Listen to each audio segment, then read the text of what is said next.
ایک آخری بات جو میں نے اس سے پہلی والی نشست میں بیان کیا تھا وہ یہ کہ اس سورہ کی فضیلت کیا ہے۔ ایک تو میں نے عام فضیلت بتائی ہے جو حدیث واصلہ بن الاسقع رضی اللہ عنہ کے حوالے سے، ایک خصوصی فضائل جو سنن ترمذی کے حوالے سے عبداللہ بن عباس جس کے راوی ہیں رضی اللہ عنہما۔ ابھی میں نے نماز کے ساتھ پہلے جو ہے وہ جو باتیں آپ کے سامنے رکھی ہیں، یہ جو اس تیسری نشست میں نے یعنی وہ جو معروف حدیث ہے سورۃ الواقعہ کی فضیلت سے متعلق، ہم دیکھتے ہیں کہ ہم بھی بچپن میں مطلب اس پر پڑھا کرتے تھے، عمل کیا کرتے تھے، اور لوگوں میں یہ چیز بہت معروف ہے، بہت عام ہے۔ آپ دیکھیں گے کہ جو ہے انگلیوں میں گنے جاتے ہیں جن کو اس حدیث کے صحت و ذوق سے متعلق گفتگو کرتے ہوئے آپ دیکھیں گے۔ اللہ جزائے خیر دے ہمارے علماء کو جنہوں نے شروع دن سے اس کا اہتمام کیا ہے، خصوصاً شیخ محمد ناصر الدین البانی کو رحمہ اللہ، اور آپ کی اس احیاء کے بعد الحمدللہ جو عالمی سطح پر ایک بڑی مقدار میں خصوصاً مملکت سعودیہ، پھر مصر اور جو ہے خلیجی ممالک میں بھی جو ہے اس کا بہت ہی غلغلہ ہے الحمدللہ، اور ہند و پاک میں سلفی علماء میں جو شعور جو پہلے سے تھا لیکن اب جو اس کے اندر الحمدللہ جو ایک جو تجدیدی جو پہلو سامنے آیا ہے، جو صحت و ذوق کا جو معیاری طور پر جو کام ہو رہا ہے، یہ بڑی خوشائند بات ہے۔ اسی وساطت سے اللہ رب العالمین نے ہمارے اندر بھی یہ شعور عطا فرمایا، یہ اللہ تعالیٰ کا احسان ہے۔ ایک حدیث ہے جو بہت ہی معروف ہے، پہلے میں وہ حدیث میں آپ کو سنا دیتا ہوں، پھر اس کی تخریج ہم کرتے ہیں، پھر اس کا ذوف ہم آپ کو بتاتے ہیں تاکہ آپ کو یہ چیز اچھی طرح واضح ہو کہ یہ رسول اللہ کے نام پر ایک حدیث ہے، لیکن آپ علیہ السلام سے صحیح سند سے ثابت نہیں ہے، تو یہ دین کا حصہ بھی نہیں ہے۔ سب سے پہلی بنیادی بات جو بتانا ہے وہ یہ کہ ایک حدیث ہمیں ملتی ہے، اس کا پس منظر میں آپ کو بتا رہا ہوں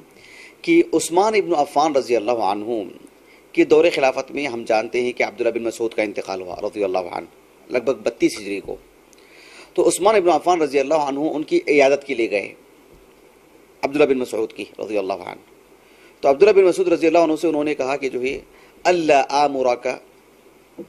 اللہ آمرک بعطائک، کہ میں تمہارے لیے کچھ ایسا حکم نہ دے دوں کہ تمہارے لیے بیت المال سے کچھ مل جائے، کچھ تمہارے لیے کچھ ہو جائے۔ تو عبداللہ بن مسعود نے کہا کہ لا حاجت لی فی، اب مجھے ان پیسوں کی کوئی ضرورت نہیں ہے، مجھے نہیں چاہیے، مطلب اللہ نے مجھے بے نیاز رکھا ہے، مجھے اس کی ضرورت نہیں ہے کہ آپ بیت المال سے میرے لیے کچھ کر دیں۔ کہا کہ نہیں، یکون لبناتک، تمہاری بیٹیوں کے لیے ہو جائیں گے، تمہاری بیٹیوں کے لیے کچھ معاملہ ہو جائے گا، ان کے لیے کچھ آسانی ہو جائے گی۔ کہا کہ رہا میری بیٹیوں کے لیے مسئلہ تو ان کے لیے بھی خطانہ اس کی حاجت نہیں ہے، اس لیے کہ انی امرت بناتی ان یقرأن کل لیلۃ سورۃ الواقعہ، کہا کہ میں نے میری بیٹیوں کو اس بات کا حکم دے چکا ہوں کہ وہ ہر رات یعنی سونے سے قبل سورۃ الواقعہ کی تلاوت کر کے ہی سوئیں، میں نے میری بیٹیوں سے کہہ دیا ہے۔ ایسا اس لیے کہ میں نے رسول اللہ صلی اللہ علیہ وسلم کو یہ کہتے ہوئے سنا کہ من قرأ کل لیلۃ سورۃ الواقعات لم تصبہ فاقۃ ابدا، جو شخص بھی رات میں سورۃ الواقعہ کی تلاوت کرتا ہے فقر و فاقہ اس کی زندگی میں کبھی نہیں آئے گا، زندگی میں کبھی بھی اس کو فقر و فاقہ کا سامنا نہیں ہوگا۔ یہ جو حدیث ہے یہ عبداللہ بن مسعود نے رسول اللہ صلی اللہ علیہ وسلم کے حوالے سے سنا دی، لیکن ایک حدیث ہے، حدیث کا مطلب یہ ہوتا ہے کہ بس اللہ کے رسول کی طرف نسبت، لیکن کیا واقعتاً اللہ کے رسول نے اس بات کو کہے ہیں؟ کیا ثابت ہے آپ سے صحیح سند سے؟ بالکل بھی ثابت نہیں ہے۔ آپ دیکھیے اس حدیث کو امام احمد بن حنبل رحمہ اللہ کی ایک کتاب فضائل الصحابہ، اس میں علی بن ابی طالب رضی اللہ عنہ کے جو فضائل ہیں اس میں کی جو آخری حدیث ہے وہ یہی حدیث ہے، حالانکہ یہ حدیث عبداللہ بن مسعود سے ثابت ہے نا، تو فضائل علی میں کیوں لے کر آئے؟ اس لیے کہ اس سند میں ایک راوی ہیں جو کنیت سے مشہور ہے ابو فاطمہ، تو حافظ ابن کثیر رحمہ اللہ نے عثمان ابن الیمان ایک راوی ہیں، صرف سنن نسائی میں ان کی روایت ملتی ہے، ان کے حوالے سے لکھا ہے کہ ابو فاطمہ جو راوی ہیں وہ علی بن ابی طالب رضی اللہ عنہ کے موالی، ان کے غلاموں میں سے تھے، تو بس اس مناسبت سے اس روایت کو فضائل علی میں لے کر آئے احمد بن حنبل رحمہ اللہ، ورنہ قصہ ہے عبداللہ بن مسعود رضی اللہ عنہ سے یہ روایت ملتی ہے۔ تو فضائل الصحابہ میں بھی یہ روایت موجود ہے، اور ابو بکر ابن السنی رحمہ اللہ 367 ہجری سے وفات ہے ان کی جو عمل الیوم واللیلہ امام نسائی کے شاگرد ہیں، وہ ان کی کتابیں بھی یہ حدیث جو ہے مطلب وہ لے کر آئے ہیں۔ حافظ ابن عبد البر رحمہ اللہ نے التمہید میں بھی اس روایت کو لے کر آئے ہیں، اور دیگر اصحاب علم بھی جیسے امام بیہقی رحمہ اللہ دلائل النبوہ میں وغیرہ۔ لیکن دلچسپ بات یہ ہے کہ اس روایت سے متعلق سبھی اہل علم اس کے ضعیف ہونے پر متفق ہیں۔ اس کی وجہ یہ ہے اس کا جو ایک تفصیلی دراسہ ایک عالم دین نے کیے ہیں جو اصل میں صومالیہ کے ہیں، صومالیہ افریقہ، صومالیہ، اس کا ایک علاقہ ہے الزیلع، وہاں کے ہیں وہ الزیلعی، بعد میں وہ قاہرہ چلے گئے مصر، جمال الدین الزیلعی رحمہ اللہ، عبداللہ ابن یوسف نام ہے ان کا، 762 ہجری سے وفات ہے، بڑی شخصیت، معروف عالم دین۔ الہدایہ جو کتاب ہے احناف فقہ حنفی کی معروف کتاب، اس پر بھی ان کا علمی کام ہے، وہ دنیا میں بہت مشہور ہے نصب الرایہ کے نام سے۔ لیکن میں ان کی جس کتاب کا حوالہ دے رہا ہوں وہ یہ کہ ابو القاسم الزمخشری کی جو تفسیر کی کتاب ہے الکشاف، اس میں سورۃ الفاتحہ سے لے کر سورۃ الناس تک جو انہوں نے ہر سورے سے متعلق ضمناً جو بھی وہ روایت لائے ہیں اس کا انہوں نے تفصیلی دراسہ کیا ہے، کہ تخریج الاحادیث والآثار الواقعہ فی تفسیر الکشاف۔ اس میں سورۃ الواقعہ کے آغاز میں انہوں نے لکھا ہے کہ سورۃ الواقعہ میں 12 حدیثیں لے کر آئے ہیں ابو القاسم الزمخشری اس کی تفسیر میں، اس میں 11ویں نمبر پر اس روایت کو لے کر آئے ہیں جو میں نے ابھی آپ کے سامنے رکھا ہے، اس کا تفصیلی دراسہ انہوں نے کیا ہے۔ آخر میں 4 نکات انہوں نے پیش کیے ہیں کہ اس روایت میں ضعف کیا ہے، اس سند میں۔ کہا کہ سب سے پہلی وجہ ہے کہ اس میں انقطاع ہے، اس میں انقطاع ہے، اور انہوں نے اس انقطاع کو بتانے کے لیے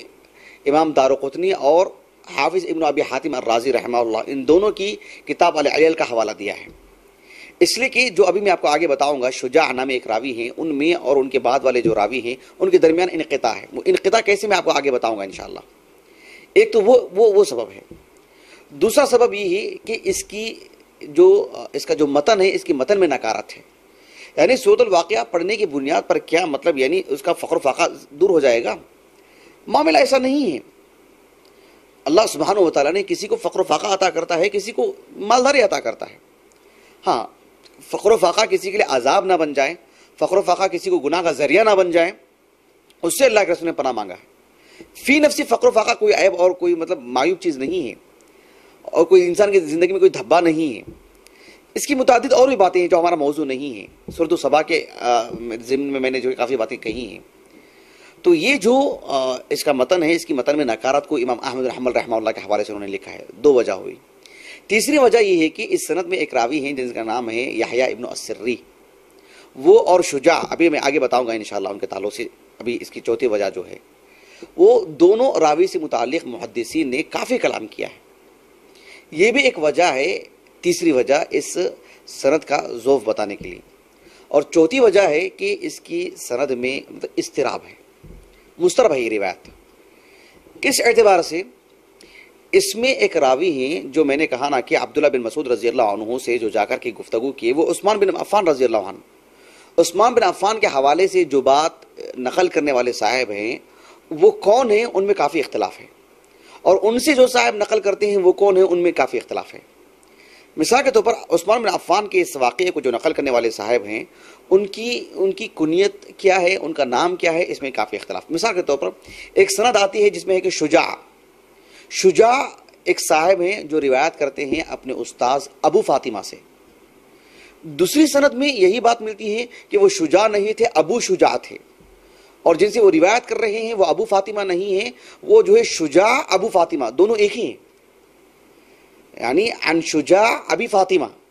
کیونکہ شجاع ہی کی کنیت ہے ابو فاطمہ۔ ایک سند میں ہے کہ عن شجاع عن ابی فاطمہ، ایک روایت میں ہے کہ عن شجاع بن ابی فاطمہ، ایک روایت میں ہے کہ وہ ابو شجاع ہیں، وہ ابو فاطمہ نہیں ہیں، ابو ذبیہ ہیں، ایک سند میں ہے کہ وہ ابو طیبہ ہیں۔ مطلب اس طرح کا جو اختلاف ہے جس کی وجہ سے آپ کسی ایک رائے پہ قائم نہیں رہ سکتے۔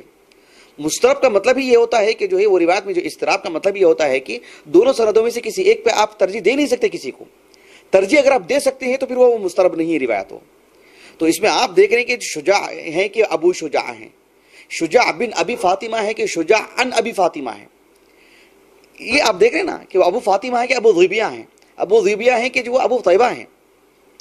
اس اضطراب کو ابن حجر رحمہ اللہ نے لسان المیزان میں بھی ذکر کیا ہے،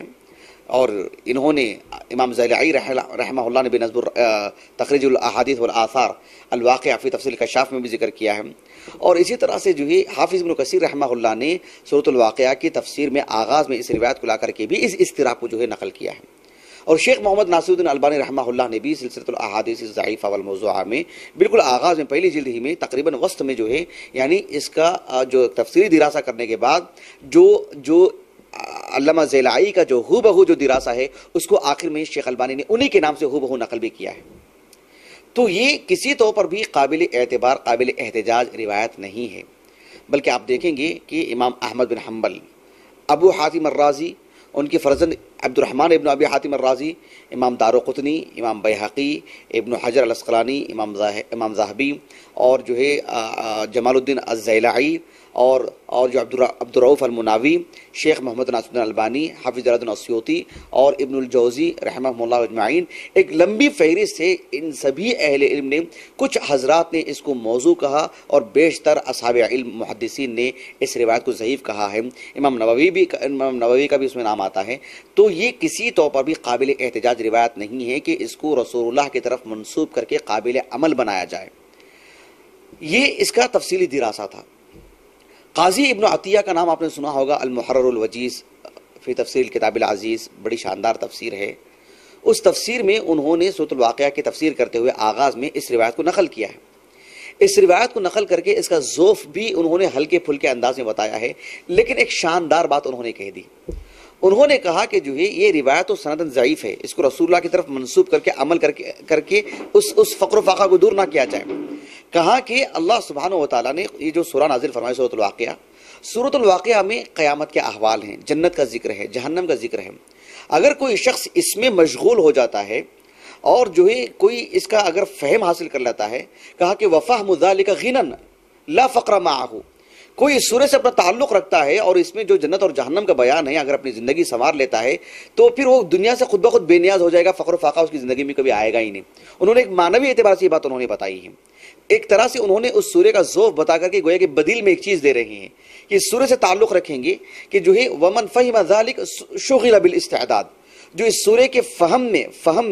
فہم حاصل کرنے میں مشغول ہو جائے گا تو پھر وہ صرف جنت کو حاصل کرنے سے متعلق ہی لگا رہے گا. دنیا سے متعلق وہ ذرا سا لگاؤ کم رکھے گا تو اس کو زیادہ حاجتیں بھی نہیں رہیں گی، پھر زیادہ لگاؤ نہیں رہے گا دنیا سے. ورنہ جیسے ایک دکان میں، بڑی دکان میں کوئی ایک شخص جاتا ہے تو کیا کرے گا، یہ بھی خریدنا ہے وہ بھی خریدنا ہے، تعلق بڑھ جائے گا دنیا سے اس سے. تو اگر وہ کتاب و سنت سے تعلق رکھے گا، اس میں منہمک ہو جائے گا تو پھر دنیا سے علاقہ کم ہوگا، تو پھر اخراجات بھی کم ہوں گے، فقر و فاقہ اس کا کم ہوگا. ایسے انہوں نے ایک معنوی اعتبار سے ایک جو ہے انہوں نے بات بتائی ہے قاضی ابن عطیہ نے رحمہ اللہ.